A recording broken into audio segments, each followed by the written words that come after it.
कंगना रनौत अपनी बात बेबाकी से रखने के लिए जानी जाती हैं।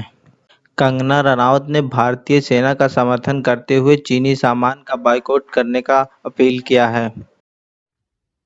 अगर कोई हमारे हाथ से हमारी उँगलियाँ काटने की कोशिश करे या हमारी भुजाओं से हमारी हथेली काटने की कोशिश करे, तो किस तरह का कष्ट होगा आपको? वही कष्ट पहुँचाया है चाइना ने हमें लद्दाख पर अपनी लालची नज़रें गड़ा के, और वहाँ हमारी सीमा का एक-एक इंच बचाते हुए हमारे 20 जवान शहीद हो गए हैं।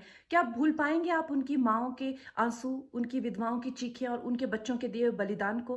क्या ये सोचना ठीक है कि सेनाओं का जो सरहदों पे जो युद्ध होता है, वो सिर्फ सेनाओं का होता है, वो सिर्फ सरकार का होता है? क्या उसमें हमारा कोई योगदान नहीं है? क्या हम भूल गए वो वक्त जब महात्मा गांधी जी ने कहा था अगर अंग्रेजों की रीढ़ तोड़नी है भारत में तो उनके बनाए हुए हर उत्पादन का बहिष्कार करना पड़ेगा?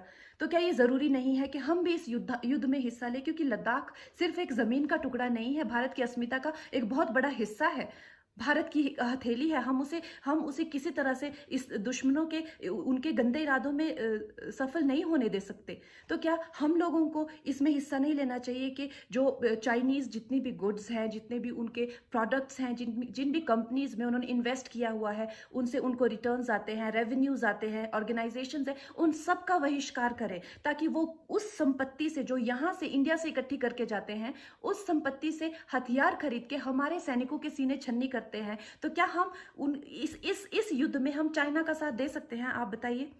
ये क्या हमारा कर्तव्य नहीं है कि हम अपनी सेनाओं का और अपने सरकार का साथ दें?